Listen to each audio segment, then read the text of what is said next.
We welcome you to this Thursday evening Tenebrae service. Tenebrae is the Latin word for shadows. Each of us is invited to walk the shadowed path that led to Christ's death on the cross. Light and shadow. We remember that the light of the world was extinguished for our sake. Life and death. We remember that through Christ's death, we've been given life. Dawn and darkness. We remember that our hope for tomorrow was secured by our Savior's sufferings. Through the course of this journey, the room will get darker and darker as candles will be extinguished one by one. Each time you hear the reader say, "Lord, have mercy," you are to respond by saying, "Christ, have mercy," and then snuff out a candle. Finally, there will be only one candle left, the Christ candle. And then it too will be taken from us, and we'll be left in complete darkness to await the dawning of Easter light. The shadow of Passover. On the first day of the festival of unleavened bread, the disciples came to Jesus and asked, "Where do you want us to prepare the Passover meal for you?" He told them, "As you go into the city, you will see a certain man. Tell him, 'The teacher says, my time has come, and I will eat the Passover meal with my disciples at your house.'" So the disciples did as Jesus told them and prepared the Passover meal there. When it was evening, Jesus sat down at the table with the 12 disciples. While they were eating, he said, "I tell you the truth, one of you will betray me." Greatly distressed, each one asked in turn. "Am I the one, Lord?" He replied, "One of you who has just eaten from this bowl with me will betray me. For the Son of Man must die, as the Scriptures declared long ago. But how terrible it will be for the one who betrays him. It would be far better for that man if he had never been born." Judas, the one who would betray him, also asked, "Rabbi, am I the one?" and Jesus told him, "You have said it." As they were eating, Jesus took some bread and blessed it. Then he broke it in pieces and gave it to the disciples, saying, "Take this and eat it, for this is my body." And he took a cup of wine and gave thanks to God for it. He gave it to them and said, "Each of you drink from it, for this is my blood, which confirms the covenant between God and his people. It is poured out as a sacrifice to forgive the sins of many. Mark my words, I will not drink wine again until the day I drink it new with you in my Father's kingdom." Then they sang a hymn and went out to the Mount of Olives. Lord, have mercy. Christ, have mercy.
The shadow of denial. On the way, Jesus told them, Tonight, all of you will desert me. For the scriptures say, God will strike the shepherd, and the sheep of the flock will be scattered. But after I have been raised from the dead, I will go ahead of you to Galilee and meet you there. Peter declared, Even if everyone else deserts you, I will never desert you. Jesus replied, Peter, the truth is, this very night, before the rooster crows, you will deny me 3 times. No. Peter insisted, Even if I have to die with you, I will never deny you. and all the other disciples vowed the same. Lord, have mercy. Christ, have mercy. The shadow of agony. They went to a place called Gethsemane, and Jesus said to his disciples, Sit here while I pray. He took Peter, James, and John along with him, and he began to be deeply distressed and troubled. And he said to them, My soul is overwhelmed with sorrow to the point of death. Stay here and keep watch. Going a little farther, he fell to the ground and prayed that, if possible, the hour might pass from him. Abba, Father, everything is possible for you. Take this cup from me, yet not what I will, but what you will. Then he returned to his disciples and found them sleeping. Simon, are you asleep? Couldn't you keep watch for 1 hour? Watch and pray so that you will not fall into temptation. For the spirit is willing, but the flesh is weak. Once more he went away and prayed the same thing. When he came back, he again found them sleeping, because their eyes were heavy. They did not know what to say to him. Returning the 3rd time, he said to them, Are you still sleeping and resting? Enough. The hour has come. Look, the Son of Man is delivered into the hands of sinners. Lord, have mercy. Christ, have mercy. The shadow of betrayal. While he was still speaking, Judas arrived with a mob armed with swords and clubs. They had been sent by the leading priests and elders of the people.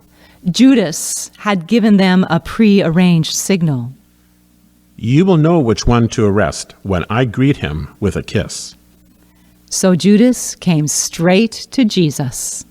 Greetings, teacher. He exclaimed and gave him the kiss. Jesus said, My friend, go ahead and do what you have come for. Then the others grabbed Jesus and arrested him. Jesus said to the crowd, Am I a dangerous revolutionary that you come with swords and clubs to arrest me? Why didn't you arrest me in the temple? I was there teaching every day. But this is all happening to fulfill the words of the prophets as recorded in the scriptures. At that point, all the disciples deserted him and fled. Lord, have mercy. Christ, have mercy.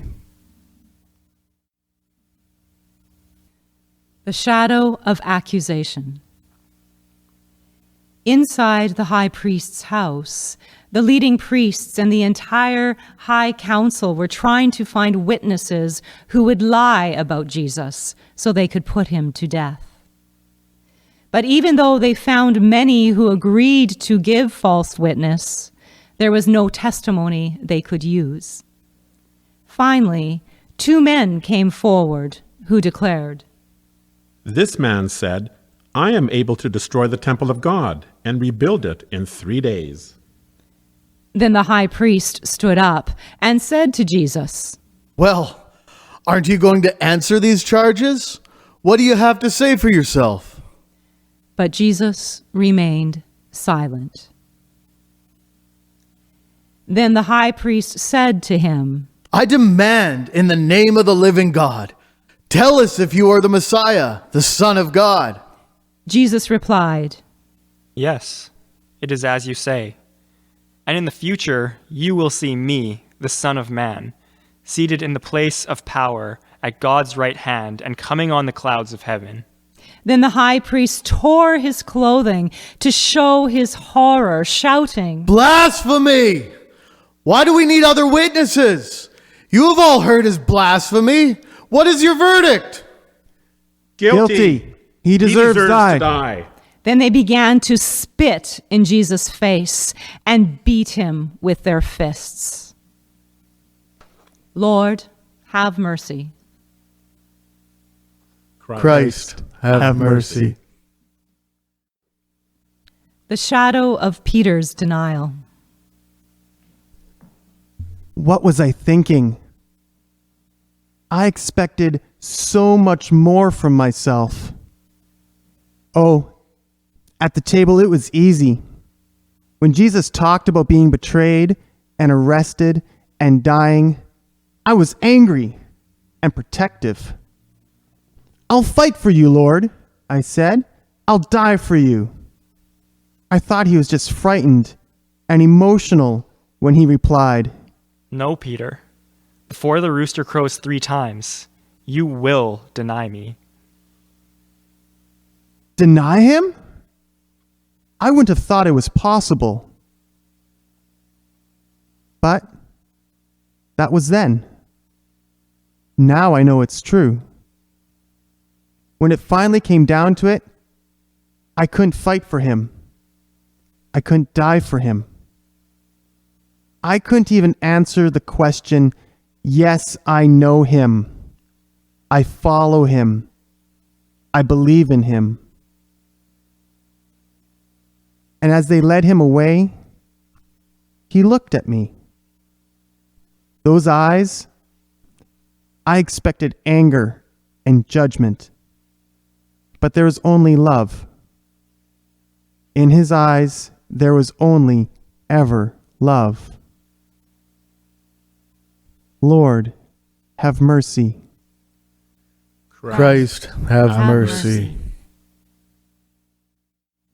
The shadow of mockery.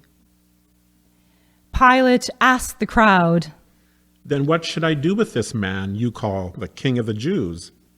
Crucify him! Pilate demanded, Why? What crime has he committed? but the mob roared even louder. Crucify him! So Pilate, anxious to please the crowd, ordered Jesus flogged with a lead-tipped whip, then turned him over to the Roman soldiers to be crucified. The soldiers took Jesus into their headquarters and called out the entire battalion. They dressed him in a purple robe and made a crown of long, sharp thorns and put it on his head. Then they saluted him and taunted.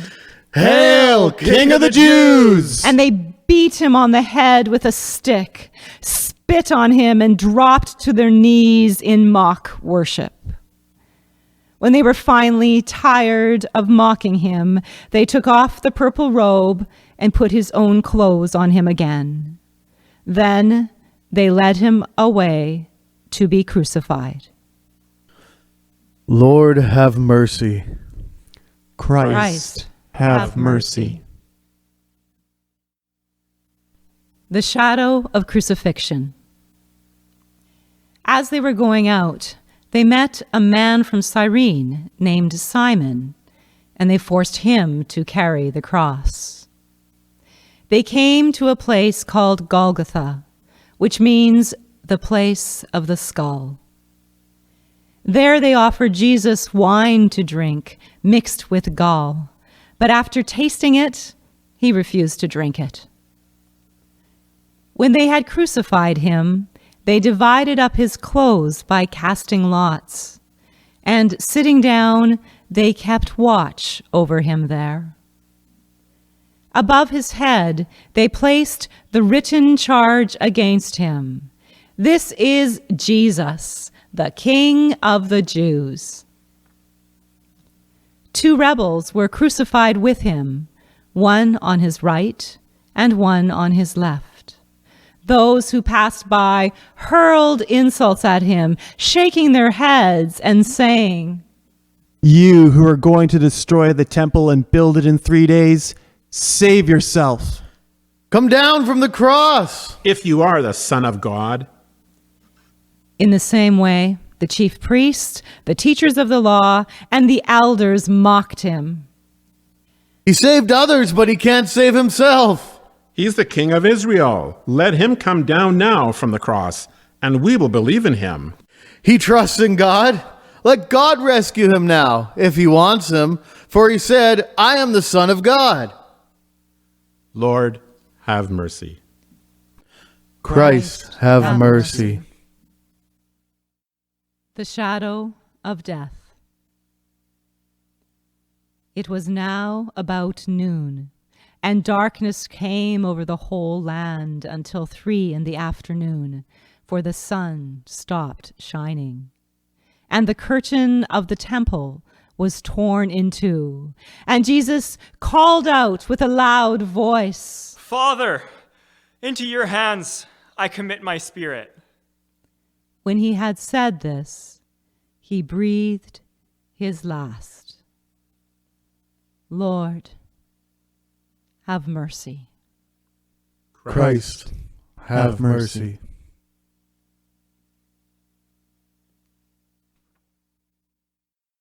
Were you there when they crucified my Lord?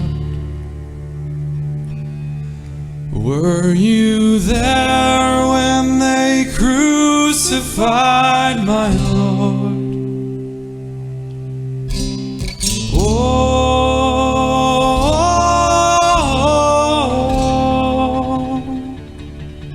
sometimes it causes me to tremble,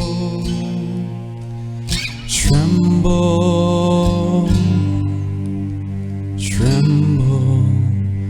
Were you there when they crucified my Lord?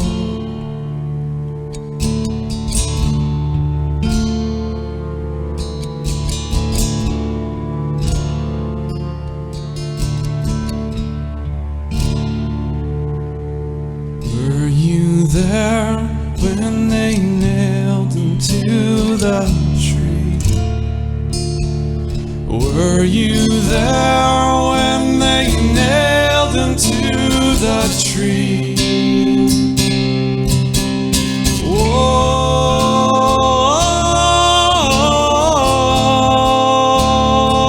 Oh, sometimes it causes me to tremble, tremble, tremble. Were you there when they nailed him to the tree?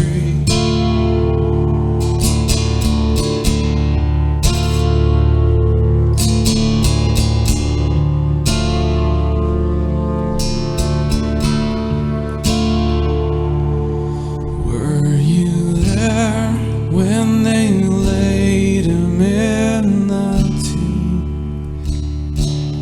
Were you there when they laid him in the tomb?